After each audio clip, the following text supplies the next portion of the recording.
This is my 73rd video on my work with OO gauge. See part 1 of this series for my reasons for getting into OO gauge when I already had a lot invested in working in N gauge and I didn't really have space available for a large, fully operational OO gauge layout. Also see my lengthy series on my N gauge railway modelling for smaller and more complex scenery and smaller scale trains running. This part was intended to be just a nice little video showing off some new rolling stock that I'd obtained, illustrating my preparations for running, and then showing some running video on the layout. However, one of the locos involved proved to be so much of a problem that I'm just going to focus on those problems in this video and largely omit the other stuff that was originally intended to be included.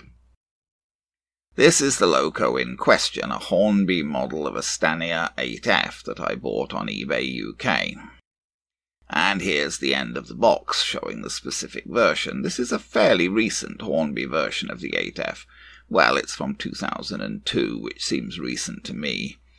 It's certainly a lot more recent than the 8F I had before this, which is R315 from 1989. That version is tender-driven with a Ringfield motor. This version is loco-driven and should be quite a lot more detailed. It even says super detail on the packaging, not that that necessarily means all that much. Here's the loco in its styrofoam block with its instruction sheet, which is on the basic side. Here's a closer view of the loco in its packaging. It was looking good and I had no complaints so far. When I very gently tipped the loco out of its packaging into my hand, something fell down and clicked on the cardboard over which I was doing this. It turned out to be one of the loco's rear steps. Detached steps seem to be something of a theme for my eBay locos recently. The detail pack for the loco was unopened. It contained a NEM tension lock coupling for the front, should you wish to fit that, and also front steps, a single screw link coupling, and a spare screw. I'm not sure what that's supposed to be for. I got the loco into a servicing cradle and did my best to glue the detached rear step back on. A bit tricky, and I'm afraid I did leave a glue mark showing. At that point, I tried the loco on the rolling road. Okay, here's the 8F on the rolling road. Now, he's a slightly tricky one to run on the rolling road because he has to pick up from both his tender and his loco, because that's the way he works. So we got to make sure that the tender's picking up properly on the rolling road. And the level on the rolling road's a bit awkward. The front wheels of the tender are kind of being lifted off, so they're not picking up, but we're getting enough pickup for it to work. And there he goes, handsome looking. Now the other 8F I've got is, the older 8F I've got is tender driven. So its motor is in the tender. And we'll go backwards with this. It's a bit uneven running backwards, but it's not new, but it could probably do with maybe a bit of lubrication and a bit of running in. They got those brake blocks really close to the wheels there, which I suppose is prototypical, but well, so long as they're not stopping the wheels turning. Complicated valve gear, of course. Quite realistic. Good Lord, yes. Oh, good Lord, yes, that's a very complicated valve gear. You can see the Rocco, I don't know the names of the parts properly, but that's about as complicated a valve gear as I've seen on a model loco. Let's try and go forwards again, slowly. I mean, look at that valve gear. I mean, you've not only got this rocker, which they often model, but it's got all the parts around there modelled as well. It's like a really fully accurate model of the valve gear. Go just a little bit faster, eh?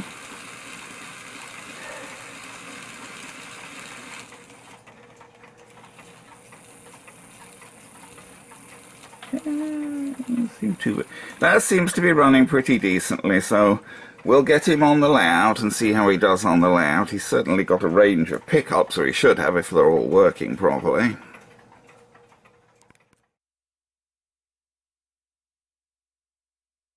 No real problems there, so I moved on to preparing a train for the loco to pull. I selected a bunch of the boxed wagons, well apart from one, that I'd brought back from the Kitchener train show. Here they all are out of their boxes. These were all bought from British Model Trains, my main local dealer for British stuff since I'm located in Ontario, Canada. I got these made up into a train on the layout and hooked them up to the new 8F. But I'm afraid this is where things started to go badly wrong. Okay, well, I've got these trains hooked up now, but I'm afraid it's not looking too good, especially not for this freight train. Having derailing problems. This white, that white salt wagon there, it seems particularly prone to derailing. I don't know why. Its couplings are perfectly fine. It's nothing to do with its couplings. It's sitting levelly on the tracks. But it just seems prone to derailing, something to do with its wheels. Some weight in it would probably help, but I haven't done anything about that yet. Much worse, much worse, the locomotive is prone to derailing, which is very sad, the 8F. It's a nice looking loco, it's beautifully finished and everything, very detailed, but it's prone to derailing. Can't really see very well now, but it's front bogie. The problem is, the front bogie, well, it's not a bogie, I beg your pardon, it's a pony truck. The front pony truck of it is just not carrying any of the weight of the locomotive. It's basically just dangling onto the track with virtually no downward force on it. Hopefully you can see there that it is on the track. I don't know whether you can, there's hardly enough light, but it is on the track at the moment, but it tends not to stay on the track because there's virtually no downward force on it. So when the locomotive goes round a corner, the pony truck tends not to follow the track round the corner, it tends to come off. Now, because it's not carrying any of the weight of the locomotive will actually continue to run okay with the pony truck off the rails. But as you go along, if the pony truck's off the rails, it will eventually hit some obstruction off the rails and derail the whole engine. So it's all a bit sad. It looks as if this really nice 8F might turn out to be a derailing lemon. We shall see. I don't know how to fix it. Well, the only way to fix it's going to be to somehow get more downward pressure on that pony truck. I don't know how that might be done. Some kind of spring or washer, or of course, if it were possible to do it, adding weight to the pony truck itself, if that could be done without stopping it pivoting properly. I don't know. It's all very discouraging. But let's give it a try and see how it goes. But as I say, based on my initial trials, I'm sort of expecting problems. Now, I've done nothing to fix this other than trying to make the best possible effort to clear the track of debris and make sure the track is clean, which is a bit of a problem with this layout because this layout's never quite recovered from its ballasting. Is that pony truck? Well, that pony truck is still on the rails at this point, so that's a good sign. We got it round one circuit with the pony truck still on the wheels, on the rails. As I say, because this, I ballasted this track, and this is why I don't much like ballasting model railway track. It always makes me nervous, because you just tend to get bits. Pony truck, ooh, yes, it is still on the rails. You get bits of ballast coming loose. And it only takes one little bit of ballast, one little stone from the ballast getting stuck in between the guide rails at a point or something, to trigger things that are prone to derailing into derailing. Now, you know, some things are just not prone to derailing. That 4F I was trying before never showed the slightest tendency to derail. It ran very nicely. But, you know, if things are prone to derailing, it only takes one little piece of ballast stone in the wrong place to derail something.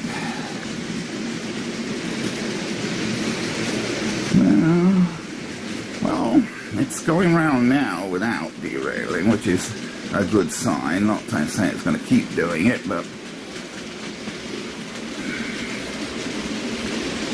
because, as I say, I was having the two derailing problems. That salt wagon, which is a Hornby, it's not a, you know, like some of the Daypole wagons are known to be prone to derailing. In fact, on the back of this train we got a couple of those Daypole egg wagons that Sam of Sam's Trains made a whole video reviewing those and saying how badly his tended to derail.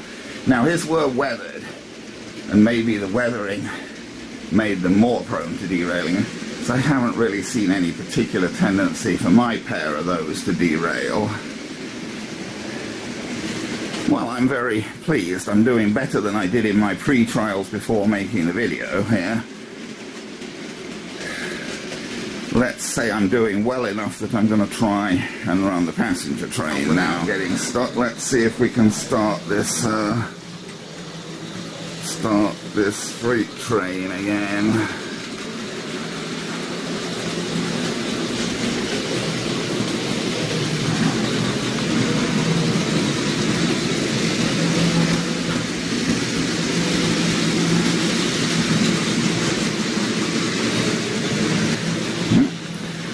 The pony truck still on the track.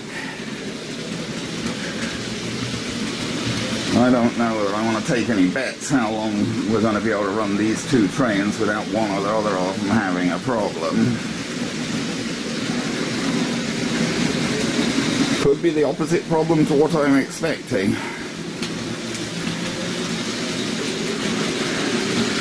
What I'd expect would be either the freight train will derail or the passenger train will get stuck. And the longer the passenger train runs, I would say the better the odds it won't get stuck. But I don't know the same can be said of the freight train. I'm not sure that the longer the freight train runs, the better the odds it won't derail.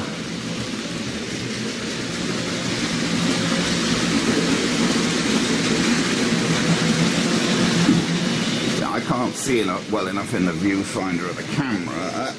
Yeah, no, I thought his pony truck was off the track there, but it isn't. Oh, yeah, he's derailed.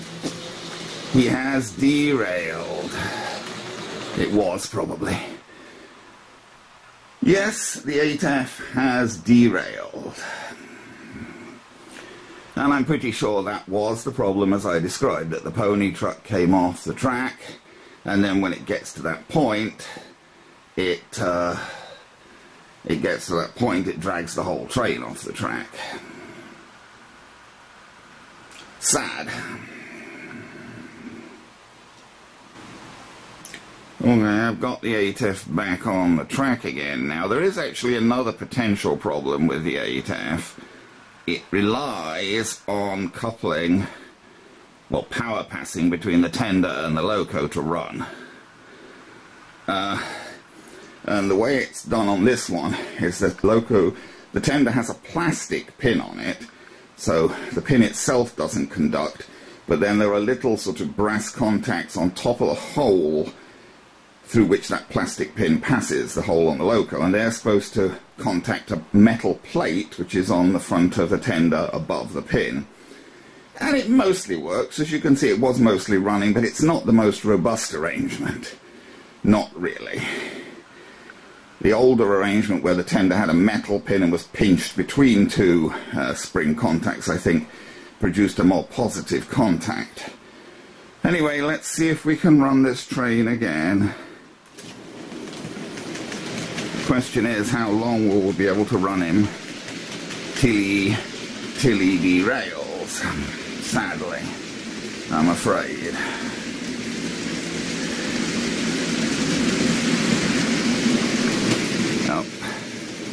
he's already dead. His bogie, his front pony truck is already not on the track properly. It's not on the track. So he would, if I left him like that, he would derail when he got to the points. Try once more. Yeah. If I let him go into the points with his pony truck derailed, he will derail going through the points, which always makes sense. I mean, the trick, and the derailing at the points isn't really the problem. The problem is, and it's on still now, I think, the problem is the tendency of the pony truck to come off on the curves. Because once the pony truck's off, he's inevitably going to derail at some point.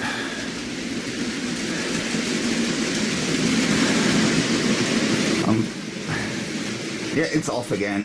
It's off again. See, the pony truck is indeed off again. I don't know how well you can see that, but it is definitely completely off the track again.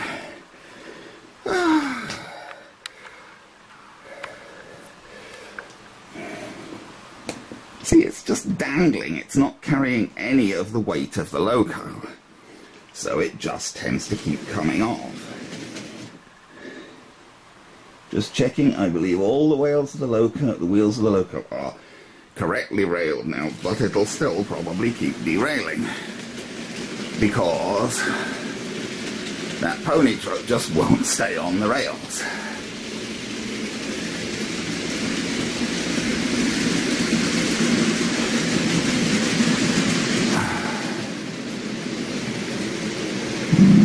Might still be on the rails there.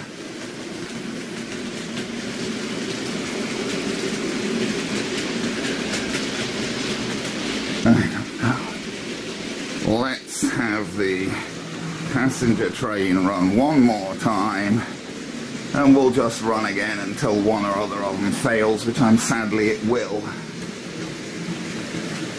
I'm pretty sure.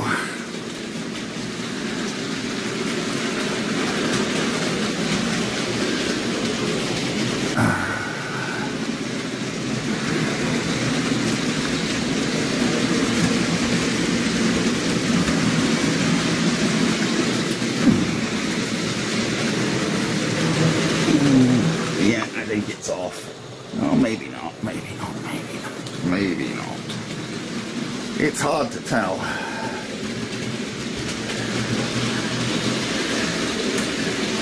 Just give the passenger train a quick follow. He's at least running okay now, basically. So long as the track's not too bad, he'll run okay, but oh, that pony truck it's just, no, it's off again. It's off again. You know, so he's just going to derail again, probably. Oh, famous last words, he slipped through, but the pony truck was not properly on the track there. He was very lucky to get through those points. Look, I'm going to have to try and do something, but I don't know what I can do. Oh, the pony truck's horrendously, completely off the track now.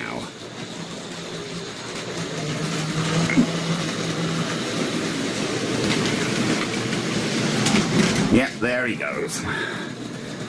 There he goes. So far at the moment, this nice, very detailed 8F is a derailing lemon. Very sad.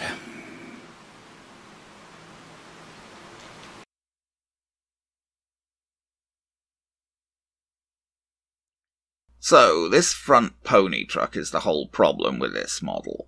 It just dangles with none of the loco's weight on it, no spring or anything pushing it down onto the track.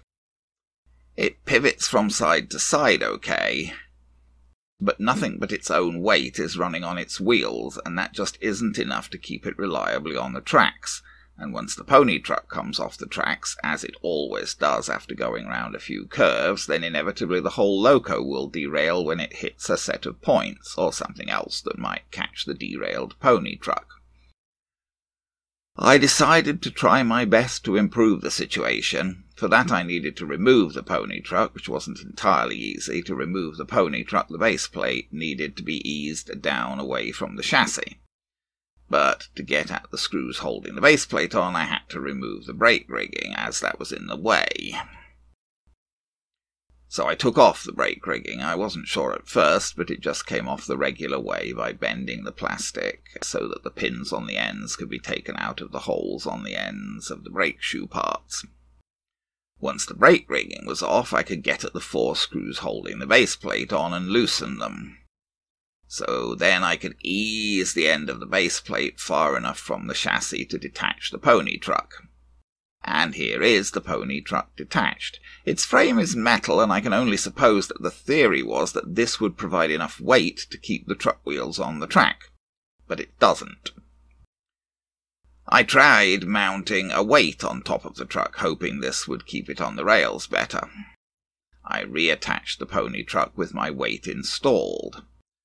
The loco did run like this, but it still derailed just as much, maybe even more so. I thought that maybe my weight was stopping the truck pivoting properly. So I took the truck off again and fished out some lead tape. I applied lead tape to the top of the truck, hoping this would add weight and help to keep the truck wheels on the track without obstructing the pivoting of the truck. Unfortunately, this didn't work either. The truck just kept derailing all the time, leading to the whole loco derailing. So eventually I was just forced to give up and accept the fact that this model is essentially a worthless piece of junk, a derailing lemon that is no real use for running at all. I removed the lead tape and put the loco back to the way it originally was when I received it. I did try it on my other layout, made with Bachmann Easy Track. That layout has no ballast and is made of the clipped-together Easy Track with built-in plastic roadbed, so it tends to be more forgiving.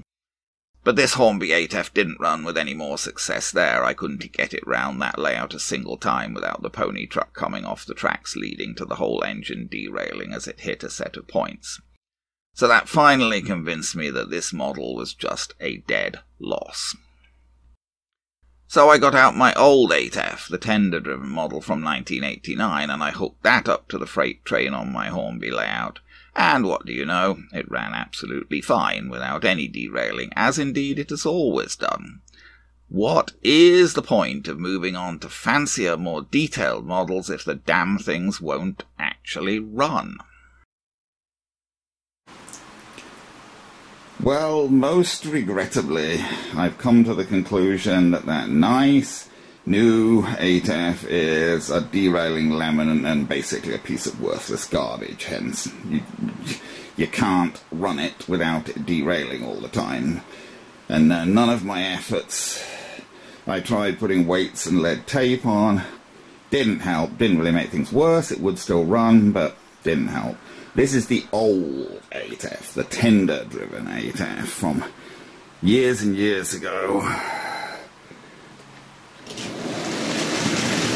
And with a bit of luck, at least this guy runs. He needs a lot more power, I'll say that, because this is a weak controller I've got on here. This controller, you know, some controllers will go up to 18 volts. This controller truly only goes up to 12 volts.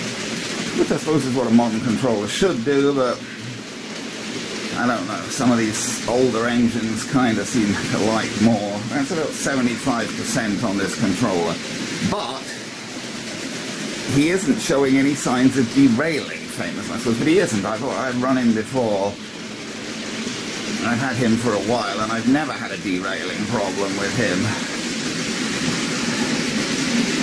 You know, and I mean, what's the use of having a very pretty, you know, nicely made, detailed engine if it won't run? If every time you try and actually run it round the track, light engine or with a train, it just derails all the time. Because that pony truck on that new loco, that new 8F, just will not stay on the track. And once the pony truck comes off, a little while after, the whole engine comes off. So here you can see his wheels quite clearly, and they're staying, the pony truck wheels, as he comes around the corner, and they're staying on the track, which is of course what you want. He's got firebox glow as well, this guy. One of the older ones that has that. He's quite an old engine, this. I don't know whether you can actually see the fire. Yes, you can see the firebox glow as he goes around the corner there, right?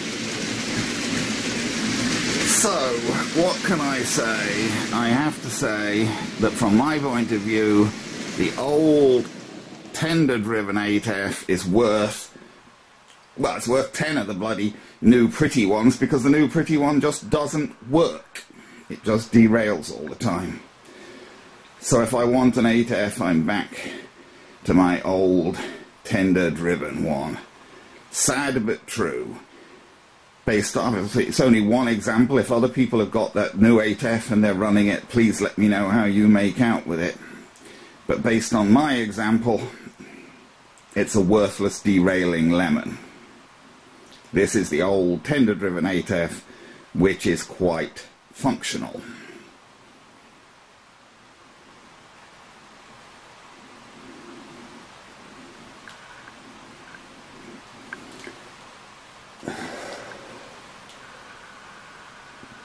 And we've still got the Ginties on the track there as well.